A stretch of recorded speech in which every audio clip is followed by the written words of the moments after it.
good evening. Here is the news at 9. First, the highlights. Governor Sanwo-Olu unveils Lagos State transport policy. President Tinubu pledges administration's investments in infrastructure to enhance quality. On a foreign scene, Hong Kong arrests 6 people for sedition against Beijing. And in sport, former Super Eagles defender Ife Soje calls for Nigerian support ahead 2026 FIFA World Cup qualifiers.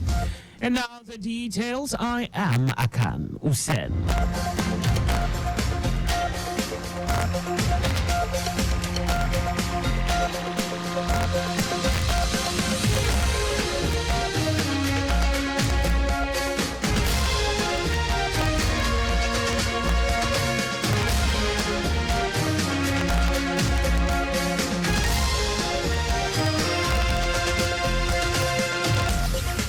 Governor Babajide Sanwo-Olu has unveiled the Lagos State transport policy to provide a reliable and equitable transport system which is integrated, cost-effective, eco-friendly, and anchored on a progressive and competitive market economy. Governor Sanwo-Olu, who was represented by his deputy, Obafemi Hamzat, described the policy document as the first by a sub-national, which is a product of years of rigorous planning and meticulous research by policymakers, transport experts, and citizens, among other stakeholders. The governor explained that the policy is founded on inclusion, sustainability, innovation, and sets the framework for the Livability Index for Lagos with an implementation timeline of 15 years and review and update every 5 years. This policy is not just a document. It is a roadmap to a brighter, more effective, efficient, sustainable future for our state. It reflects a vision of a state where transportation is no longer a challenge, but a seamless experience that enhances the quality of life for all our residents. In his welcome address, Commissioner for Transportation, Oluwaseun Oshiemi, said the transport policy represents a bold step forward in the collective efforts to transform the way people and goods move within the state. Oshiemi noted that this policy, crafted through extensive consultation with stakeholders, experts and citizens, also embodies the state government's commitment to innovation, efficiency and inclusivity in all aspects of transportation planning and management. Today marks a significant milestone in our collective journey towards a more efficient, safe, affordable, and sustainable transportation system for all Lagosians. As we unveil our transport policy today, it's imperative that we chart a course that not only address the challenges of today, but also lays the foundation for a brighter, more prosperous tomorrow. Special Advisor on Transport Shola Giwa noted that each element of the policy has been crafted to meet not just the transportation needs of today, but that of tomorrow, while focused on technology-driven innovation.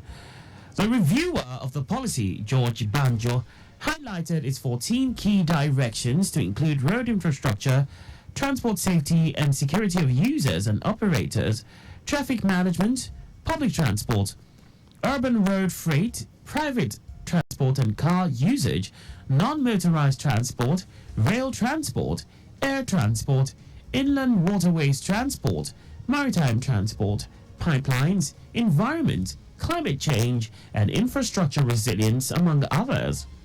Present at the event were members of the Executive Council, body of permanent secretaries, commissioners and special advisors on transportation from Osun, Ogun, Ondo, and Ekiti states, head of government agencies, transport unions, military and paramilitary, academia, and road users.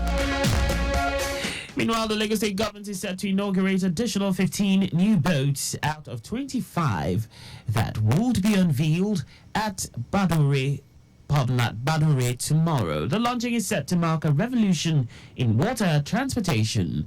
The policy reflects the vision of the state government of Lagos, where transportation is no longer a challenge, but a seamless experience that enhances the quality of life for all residents.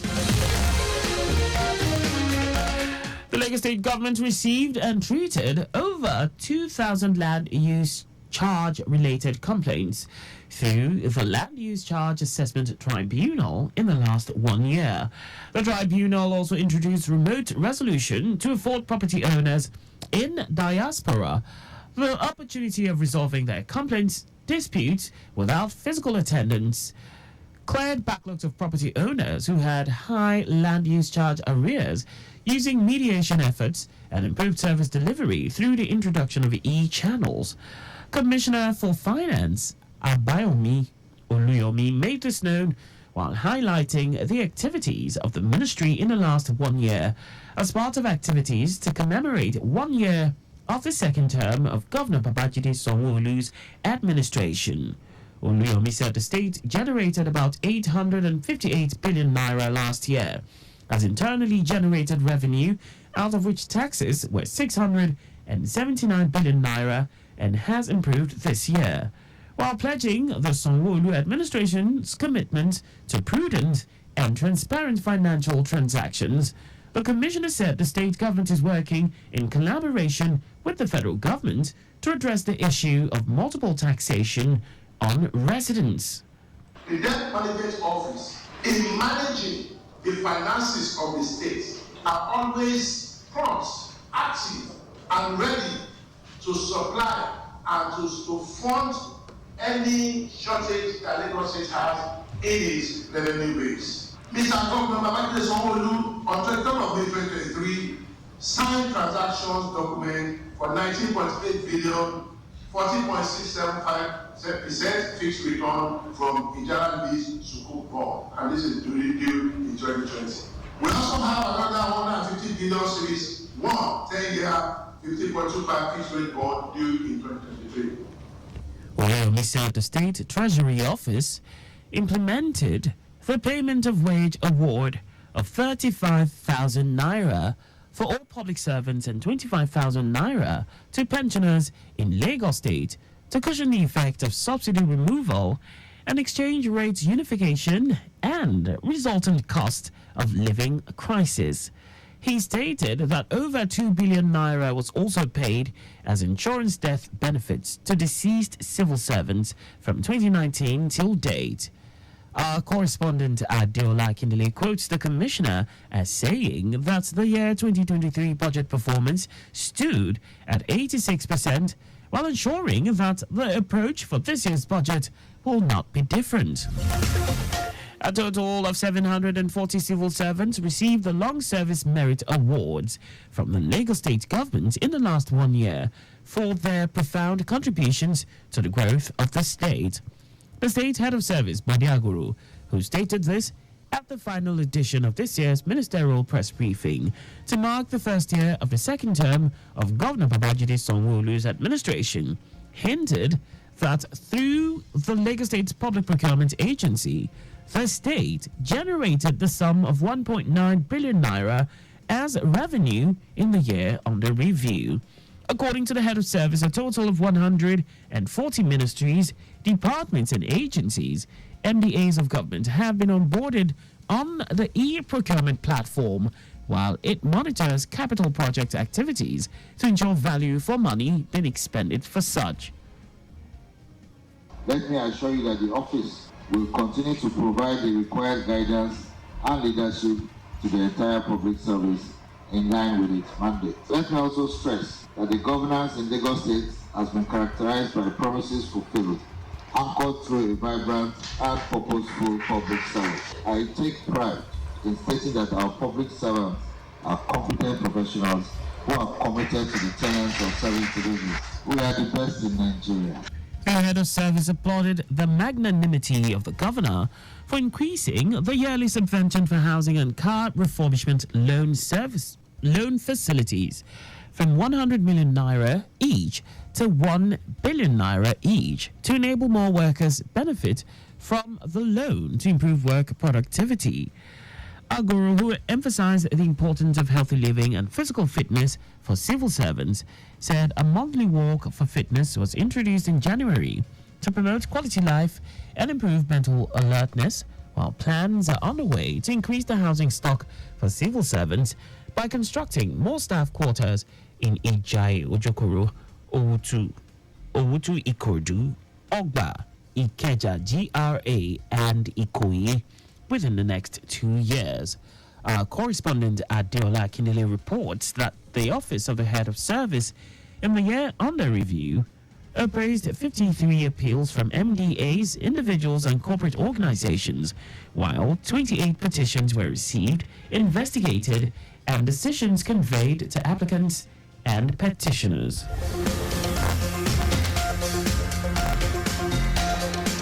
Executive Chairman, Lagos State Universal Basic Education Board, Hakim Shitu, says the board will continue to nurture the growth, protect the rights, and provide opportunities for every child to thrive in Lagos. Shitu, who noted that children are the future leaders, innovators, and change makers of tomorrow, encouraged every child to dream big, explore their passions, and never stop learning. According to him, the board acknowledges the incredible potential that lies within each child. And now to the rest of the stories. President Bola Tinubu has assured that his administration's investments in infrastructure will be sustained to enhance quality of life in the country. The president gave the assurance when he inaugurated the Southern Parkway project, which serves as a critical artery connecting major areas within the Federal Capital Territory, FCT. Speaking at the inauguration of the project, President Tinubu described infrastructure development as an enabler of economic growth and prosperity, stating that his administration will sustain investments in critical sectors to improve the welfare of citizens. He commended the Minister of the Federal Capital Territory, Nyesom Wike, for his diligence and courageous efforts, noting the recent infrastructural developments in the city. The Senate has approved the National Anthem Bill 2024. This bill seeks to reinstate the old anthem, Nigeria We Hail Thee. The bill rapidly cleared both its first and second readings and now awaits President Bola Tinubu's signature to become law. This follows the House of Representatives' passage of the bill on Thursday. And now to foreign news. Hong Kong has announced its first arrests under a new security law, detaining 6 people for publishing social media posts which incited hatred against Beijing. 5 women and 1 man, including activists Cho Hang-tung, have been arrested. Officials said the group were posting messages targeting a sensitive date, reported locally as the Tiananmen Square anniversary billed for June 4. The law, which was fast-tracked through Hong Kong's pro-Beijing parliament in March, covers treason, sedition, and state secrets, and allows for trials to be held behind closed doors. Hong Kong's government says it is necessary for stability, but its introduction raised fears that civil liberties will further be eroded. And now sports. Former Super Eagles defender Efe Soje says head coach Finidi George needs the support of all Nigerians to ensure the team's qualification for the 2026 FIFA World Cup. The 3-time African champions are yet to record a win in the qualifiers after drawing the opening 2 games against Lesotho and Zimbabwe. The Super Eagles will now face the Bafana Bafana of South Africa and Squirrels of Benin Republic in their next games early next month. Soje reckoned that it is important for the entire nation to rally round behind the gaffer and the team. Just before we go, maintain adequate distance from the vehicle ahead of you to avoid collision. You can follow us and like all our various social media platforms on X, Traffic Radio 961, Instagram, Lagos Traffic Radio 961, Facebook, Lagos Traffic Radio 96.1 FM, on YouTube. Subscribe and watch us live on our channel, Traffic Radio 961. You can also visit our website on www.trafficradio961.ng. To end the news, here are the highlights of the major stories.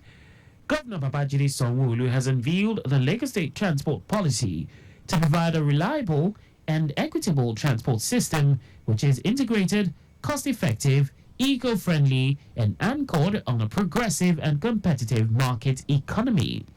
President Bola Tinubu has assured that his administration's investments in infrastructure will be sustained to enhance quality of life in the country. We also told you that Hong Kong has announced its first arrests under a new security law, detaining 6 people for publishing social media posts which incited hatred against Beijing.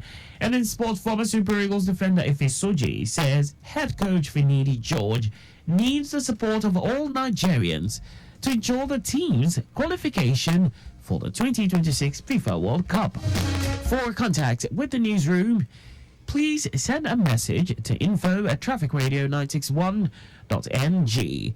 And that ends the news broadcast compiled by Zainab Adebeshi. I am Akan Usen. Thanks for listening and please stay safe. Good evening.